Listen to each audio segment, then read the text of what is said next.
வணக்கம் நண்பர்களே மற்றும் ஒரு சுவாரஸ்யமான விளையாட்டு தொகுப்போடு உங்கள் அத்தனைவர்களையும் இந்த காணொலியூடாக சந்திப்பதை மகிழ்ச்சி அடைந்து கொண்டு இந்த காணொலி உங்களுக்கு தர இருக்கிற விளையாட்டு தகவல் குறிப்பாக இலங்கை அணி தொடர்பான மிக முக்கியமான இலங்கையினுடைய ஆரம்ப துடுப்பாட்ட வீரர் அதே போன்று இலங்கை அணியில் ஒரு சில போட்டியில் மிகச்சிறப்பான முறையிலே விளையாடிய இடதுகை துடுப்பாட்ட வீரர் ஒருவர் ஊக்கமருந்து சர்ச்சையிலே சிக்கி இருக்கின்றார்.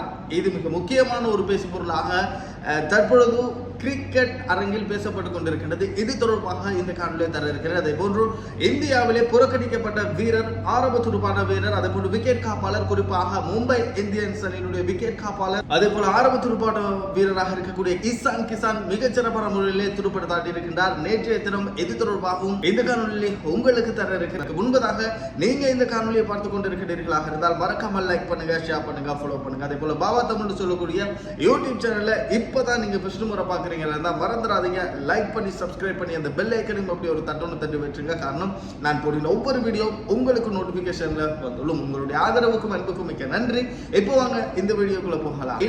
இந்திய அணியினுடைய மிக சிறந்த ஒரு ஆரம்ப துடுப்பாட்ட வீரர் குறிப்பாக ஒரு நாள் போட்டிகளில் சிறப்பாக விளையாடி இருந்தார். அதாவது ஒரு கட்டத்திலே சிறப்பாக விளையாடிய இசான் கிசான் புச்சி பாபு டூர்னமெண்ட் இடம்பெற்றுக் கொண்டிருக்கிறது. இந்த டூர்னமெண்டிலே தான் இந்திய அணியினுடைய மிகச்சிறந்த ஒரு இடதுகை துடுப்பாட்ட வீரர் குறிப்பாக விக்கெட் காப்பாளர் அண்மை காலமாக அவரை இந்திய அணியில் தேர்வு செய்யப்படவில்லை. ஒரு சில காரணமாக இந்திய கிரிக்கெட் சபை அவரினை தேர்வில் இருந்து அவரை மறுத்து விட்டார்கள். எனவே அதன் பிற்பாடு அவர் மிகச்சிறப்பான முறையில் ஐபிஎல் போட்டிகளில் பிரகாசித்து ஐபிஎல் போட்டிக்கு பிறகு அவர் எந்த விதமான போட்டிகளிலும் விளையாடவில்லை. இப்போதான் அதாவது புச்சி பாபு என்று சொல்லக்கூடிய டூர்னமெண்ட்ல விளையாடி கொண்டிருக்கிறார். மிகச்சிறப்பான முறையிலே விளையாடி இருந்து ஒரு சதம் ஒன்றையும் கடந்திருந்தார். இசான் கிசான் மிகச்சிறப்பான முறையிலே துடுப்படுத்தாடி இருக்கின்றார். இவர் 114 ஓட்டங்களை பெற்றுக் கொடுத்திருக்கின்றார். 107 பந்துகளுக்கு ஸ்ட்ரைக் ரேட் 106.54 இருக்கின்றது. இவர் மொத்தமாக 5-4 ஓட்டம் 10-6 ஓட்டங்கள் அடங்கலாக இவர் இந்த 14 ஓட்டங்களை பெற்றிருக்கின்றார் என்பது குறிப்பிடத்தக்கக்கூடிய ஒரு விடயமாக இருக்கிறது. இசான் கிசானை மீண்டும்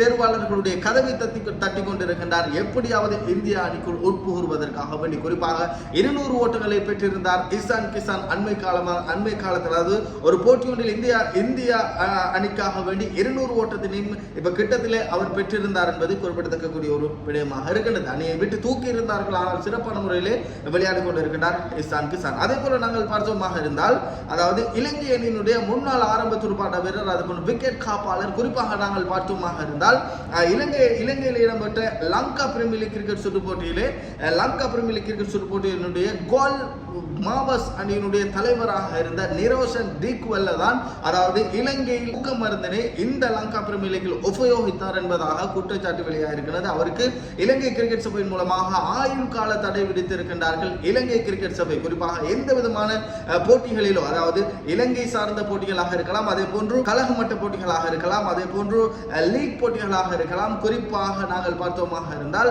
அதாவது பிரான்சைஸ் போட்டிகளாக இருக்கலாம், எந்த விதமான போட்டிகளிலும் விளையாட முடியாது என்பதாக இலங்கை கிரிக்கெட் சபை உத்தியோகபூர்வமாக அதிரடியாக இந்த நிரோஷன் டிக்வெல்லுக்கு தண்டனை வழங்கி இருக்கின்றார்கள் என்பது குறிப்பிடத்தக்கக்கூடிய ஒரு இலங்கையில் முன்னாள் மிகச்சிறந்த ஒரு துடுப்பாட்ட வீரர் இடதுகை துடுப்பாட்ட வீரர் ஆரம்ப துடுப்பாட்ட வீரர் இப்படியெல்லாம் துடுப்படுத்தாடிய ஒரு மிகச்சிறந்த ஒரு வீரர் இருந்த போதிலும் அவர் ஊக்கமருந்து பயன்படுத்தி தான் இந்த லங்கா பிரீமியர் லீக் கிரிக்கெட் சுற்று போட்டியிலே விளையாடி இருந்தார். முதல் 2 போட்டிகளிலும் சிறப்பாக அரைச்சதம் முதலாவது போட்டியில் அரைச்சதம் கடந்திருந்தார் என்பது குறிப்பிடத்தக்க. அவர் ஊக்கமருந்தை பயன்படுத்தினார் என்பதாக உத்தியோகபூர்வமாக தகவல் வெளியாகிய இலங்கை கிரிக்கெட் சபை இவ்வாறான ஒரு முடிவை எடுத்திருக்கின்றார். இதே போன்று மற்றொரு சுவாரஸ்யமான விளையாட்டு தொகுப்புகளோடு உங்கள் அத்தனை பேர்களையும் சந்திக்கும் வரை உங்களிடம் விடைபெற்று செல்லும் நான் ஆர்ஜி ஆசிர்.